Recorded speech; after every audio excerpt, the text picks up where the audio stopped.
जी तो अस्सलामुअलैकुम नाज़रीन, मैं हूं सुल्तान और आप देख रहे हैं मेरा डिजिटल चैनल। नाज़रीन, जेजे टीवी न्यूज नेटवर्क की जानिब से अहले वतन को ईद मुबारक। और आज ईद का पहला रोज है और ये 2026 की जो ईद है बहुत ही कह लें कि दुख की भरी हुई ईद है।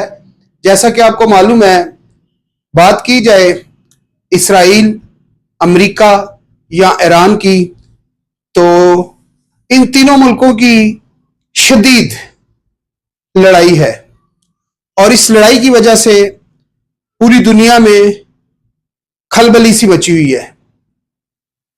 जिसको भी देखें वो परेशान है। क्यों कि तीन मुल्क जंग की हालत में है। नाज़रीन, बात की जाए ईद की, तो ईद की खुशियों में उनको भी शरीक रखें, उनको भी याद रखें जिस तरह पंजाब पुलिस है, दीगर सिक्योरिटी इदारे हैं जिनकी वजह से आपका मुल्क और आपके घर, आपके बच्चे, आप लोग सेफ हैं। उनका भी ख्याल करें। जो लोग सिक्योरिटी एहलकार हैं, प्राइवेट कंपनियों से हैं, गरीब लोग हैं, उनको भी याद रखें। जो लोग आपकी दुकानों और आपकी मार्केटों की देखभाल करेंगे और आपके घरों की देखभाल करेंगे, जिनको आप गार्ड कहते हैं। जो गार्ड है वो आपकी दुकानों, आपकी मार्केटों का ख्याल रख रहा है, लेकिन ईद की खुशियों में उनको भी शामिल करें, उनको भी याद रखें, उनको भी देखें कि उनके घरों में किन किन चीजों की जरूरत है। बाकी आज ईद का पहला दिन है और ईद के पहले दिन पे आप सबको जेजे टीवी न्यूज नेटवर्क के ग्रुप की जानिब से आप सबको, अहले वतन को, पाकिस्तान में, पाकिस्तान के बाहर देखने और सुनने वालों को मेरी तरफ से ईद मुबारक। ईद की ढेरों खुशियां आपको मुबारक हो। और जैसा कि मैंने आपको बताया है, उनको भी याद रखें जो लोग आपकी सिक्योरिटी पे तैनात हैं, जो आपकी दुकानें, आपकी मार्केटों का ख्याल रखते हैं, उनको भी अपनी खुशियों में शरीक रखें। और जो बॉर्डरों पे खसूसन, जैसे कि पाक अफवाज, पाकिस्तानी जो फौज है, जो आपके पूरे मुल्क को यानी कि पूरे पाकिस्तान को सेफ करके बैठी हुई है, पूरा पाकिस्तान उनकी वजह से महफूज है। नाज़रीन, जैसा कि आपने देखा, अमेरिका ने ईरान के ऊपर, गजा के ऊपर दावा बोला, हमला किया, अटैक किया, बमबारी की, बहुत से जो जानें हैं वो जाया हुई, बहुत से लोग हैं जो इसमें मारे गए, बहुत से ऐसे बच्चे हैं जो यतीम हुए, बहुत सी ऐसी औरतें हैं जो बेवा हुई, बहुत से ऐसे घर हैं जो तबाह हो चुके हैं और बहुत से लोग हैं जो घर से बेघर हो चुके हैं। तो आपका जो पाकिस्तान है वो अगर सेफ है तो आपकी पाक अफवाज की वजह से पाकिस्तान सेफ है। मैं फिर से कहूंगा, उनको भी याद रखें जो पाकिस्तान को महफूज करके बैठे हुए हैं। पाक फौज जिंदाबाद, पाकिस्तान जिंदाबाद। और नाज़रीन, उनको भी याद रखें जो गुर्बत की सतह से नीचे हैं। कोशिश करें अपनी खुशियों में उनको भी शरीक करें जिनके घरों में खाने को राशन नहीं है, उनका भी ख्याल करें। नाज़रीन, उनका भी ख्याल करें जो आपके घरों की सफाई करते हैं, आपकी गली मोहल्लों की सफाई करते हैं, उनका भी ख्याल करें जो गुर्बत की सतह से बहुत नीचे हैं। वीडियो बनाने का जो मकसद है वो ये है कि जो लोग इस टाइम परेशान हैं, चाहे वो पाकिस्तान में हैं या पाकिस्तान से बाहर हैं या दीगर किसी भी कंट्री में हैं, तो वो परेशान है किस वजह से कि इसराइल ने, अमेरिका ने दावा बोल दिया है। किसके ऊपर दावा बोला है? ईरान के ऊपर। ईरान की बात की जाए तो ईरान ने कल ही एक कतर का बहुत बड़ा एलपीजी का जो डिपो था उसको तबाह कर दिया है। कहा यह जाता है कि अब 2 से 3 साल लगेंगे इस जो एलपीजी का डिपो था इसको बहाल करने में, 3 से 5 साल लग सकते हैं। और हर साल का जो नुकसान बताया जाता है, अगर 1 साल का नुकसान, तो 20 अरब डॉलर का नुकसान बताया जाता है 1 साल का। तो अगर 5 साल लगते हैं तो फिर मेरा ख्याल आप हिसाब लगा लें कितने अरब डॉलर ये बनेगा। बात करने का मकसद यह है कि हम उस पाकिस्तान में रहते हैं जिस पाकिस्तान को डिफॉल्ट से निकलने के लिए चंद डॉलरों की जरूरत थी, 20 नहीं, 30 नहीं, 40 नहीं, 15 नहीं, 20 नहीं, बल्कि 3 अरब डॉलर की IMF से किस्त लेकर हमने पाकिस्तान को डिफॉल्ट होने से बचाया है। UAE ने हमारी काफी हेल्प की, सऊदीया ने हेल्प की, चाइना ने हेल्प की, चंद डॉलरों के लिए, चंद अरब डॉलरों के लिए हमारी उनने हेल्प की। हमारा मुल्क स्टैब्लिश हुआ, मजबूत हुआ। जब इमरान खान साहब की हुकूमत थी तो इमरान खान साहब की हुकूमत के जाते ही हमारा मुल्क जो है एकदम से डिफॉल्ट के दराने पे आ जाता है, डिफॉल्ट होने पर चला जाता है। जब PDM की हुकूमत बनती है तो यही इमरान खान साहब कहते हैं कि मुल्क डिफॉल्ट हो चुका है, मुल्क दिवालिया हो चुका है, सिर्फ ऐलान होना बाकी है। आज अगर बात की जाए इस पाकिस्तान की, इस पाक फौज की, फील्ड मार्शल सैयद आसम मुनीर की या शहबाज शरीफ साहब वजीर आजम पाकिस्तान की और उनकी टीम की अगर बात की जाए तो मुल्क को दिवालिया होने से इस पूरी टीम ने बचाया है, क्योंकि पाकिस्तान के सियासतदान, पाक अफवाज एक पेज पे थी। एक पेज पर भी होना बड़ा जरूरी था कि इस मुल्क को डिफॉल्ट से बचाया जाए। बात कर रहे हैं नाज़रीन इस मुल्क की, मुल्क पाकिस्तान की, कि इसको कैसे सेव किया गया, इसको कैसे महफूज किया गया, इसको कैसे मजबूत किया गया। ये वो पाकिस्तान है कि जब सुपर पावर के पास हमारा कोई प्राइम मिनिस्टर या वजीर आजम या हमारा कोई भी जाता था तो उसकी कोई खास वैल्यू नहीं होती थी।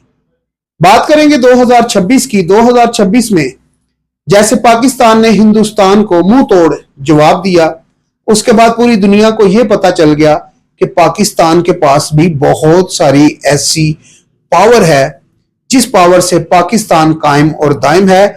और यह बात जो इंडिया है, पड़ोसी देश है, उसको बतानी बहुत जरूरी थी। पड़ोसी देश को यह पता चला कि जो पाकिस्तान है, पाकिस्तान को वो बहुत ही छोटा सा हकीर सा समझता था, लेकिन 2026 में उसको भी ये पता चल गया कि पाकिस्तान भी कोई एटमी कुव्वत है, पाकिस्तान के पास भी कोई पावर है। आज वही इंडिया जो पाकिस्तान को आंखें दिखाता था, आज वो आंखें झुकाकर चलता है। नाज़रीन, जैसे उसके जंगी त्यारे 7, 8, 9, डोनाल्ड ट्रंप साहब तो खैर अब इसको 11 बताते हैं कि पाकिस्तान ने इंडिया के 11 त्यारे गिराए हैं, लेकिन जो सही अगर फिगर की बात की जाए, सही नंबर की बात की जाए तो वो 7 बनते हैं।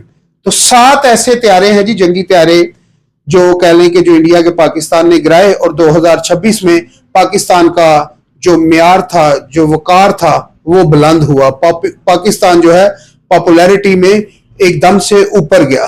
और ये सारी पाकिस्तान की जो पॉपुलैरिटी है, पाकिस्तान को मजबूत करने की जो कोशिश है, अगर ये देखा जाए तो फील्ड मार्शल आसम मुनीर जो आर्मी चीफ हैं पाकिस्तान के, जो सिपा सलार हैं पाकिस्तान के, ये सारा क्रेडिट उनको जाता है।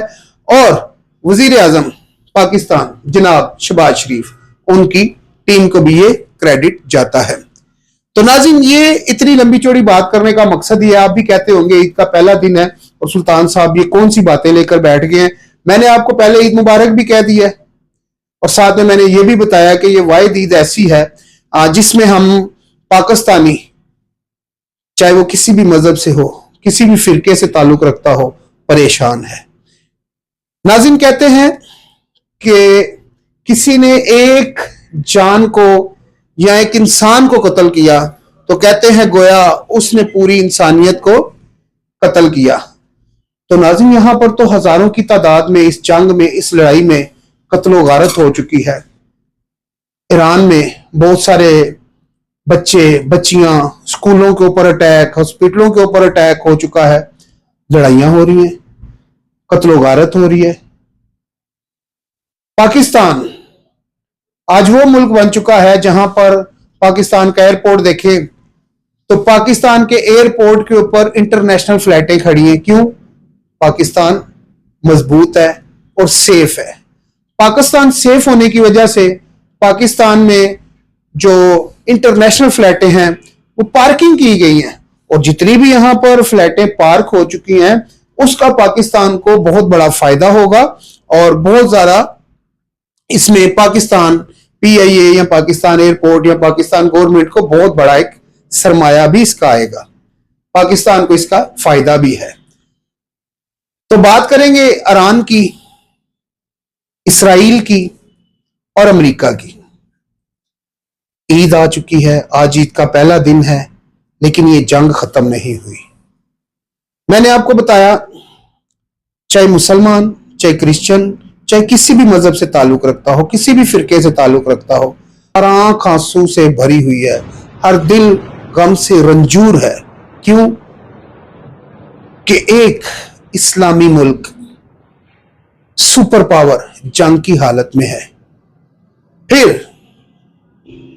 ये लड़ाई थी जनाब, इसराइल, अमेरिका, ईरान। अब इस लड़ाई में बहुत सारे ऐसे मुल्क हैं जो इसमें शामिल हो चुके हैं। ईरान ने कतर का सबसे बड़ा डिपो तबाह कर दिया है, बहुत बड़ा नुकसान हो गया कतर का। अब इसमें पहले तो 3 मुल्क थे, अब इसमें इस्लामी मुल्क भी शामिल होते जा रहे हैं। सऊदीया पे ईरान ने अटैक कर दिया, कतर पे ईरान ने अटैक कर दिया, दुबई पे ईरान ने अटैक कर दिया। अब ईरान किस किस से दुश्मनी मोल ले रहा है। कहा तो यह भी जाता है कि ईरान के पीछे कुछ मुल्कों की ताकत है, नजर भी आ रहा है। कुछ लोगों का कहना है कि ईरान के पीछे रूस भी है, चाइना भी है, सपोर्ट कर रहा है।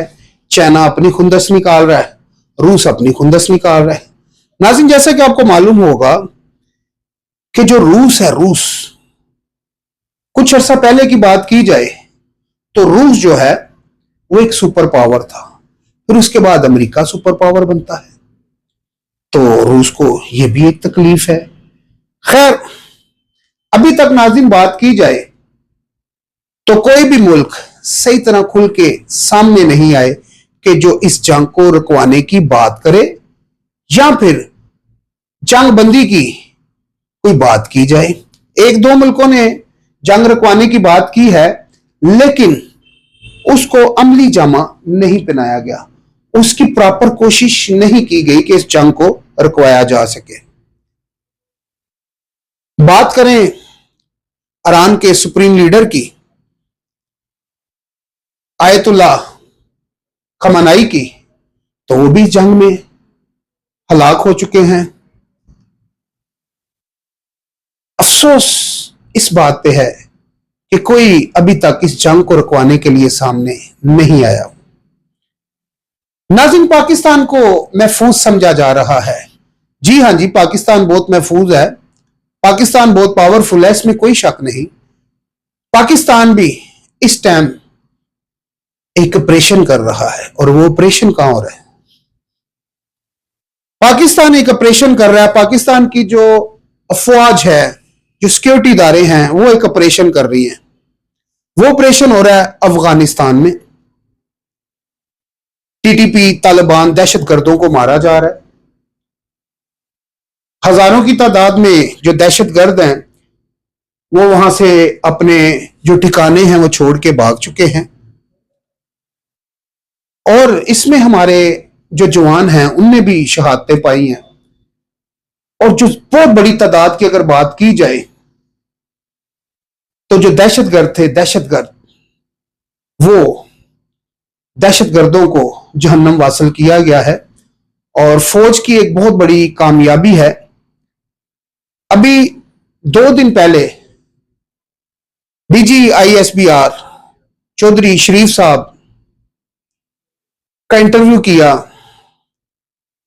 पाकिस्तान के बहुत बड़े एंकर हामिद मीर साहब ने जियो पे, और बड़ा करारा जवाब डीजी ISBR ने दिया दहशतगर्दों को कि अब आ जाओ, खुल के लड़ लो, कितना लड़ना है।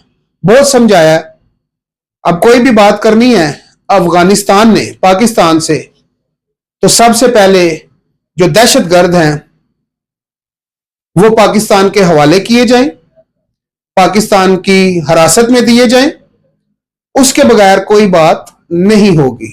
अगर अफगानिस्तान को पाकिस्तान की अफवाज पाकिस्तान से बात करनी है तो अफगानिस्तान को ये सारे जराइम पेशा लोग जो हैं गिरफ्तार करवाने होंगे, पाक अफवाज के हवाले करने होंगे, जो हमारे मुलजिम हैं, जिन लोगों ने पाकिस्तान में खुदकुश हमले किए, जिन लोगों ने खुदकुश हमले करवाए हैं। और DGISBR ने यह भी कहा कि अब सोच लो, समझ लो। अफगानिस्तान को साफ सुथरा DGISBR ने पैगाम दिया।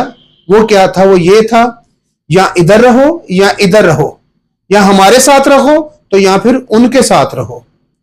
हमारी पाकिस्तान की जो अफवाज पाकिस्तान है, उन्होंने ये कहा हमारी जो दुश्मनी या हमारी जो लड़ाई है वो खुदा न खास्ता जो अफगानी शहरी हैं, जो आम लोग हैं, उनके साथ हमारी कोई दुश्मनी नहीं।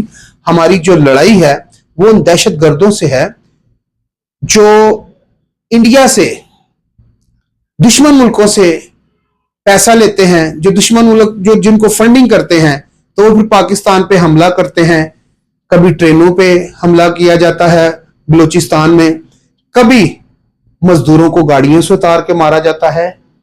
अब पाक फौज ने कहा है कि वो सब दहशतगर्द आपको पाकिस्तान की अफवाज के हवाले करने पड़ेंगे आपको। नाजरीन, बातें तो और भी बहुत सारी हैं, लेकिन जैसा कि मैंने आपको बताया है, आज ईद का पहला दिन है और ईद का ये हमारा 2026 की जो ईद है उसका पहला प्रोग्राम है हमारा आपके साथ। और ईद की खुशियों में सबको याद रखें। इसी के साथ मुझे और मेरी टीम को इजाजत दीजिए। मिलते हैं अगली वीडियो में। अल्लाह हाफिज। पाकिस्तान जिंदाबाद।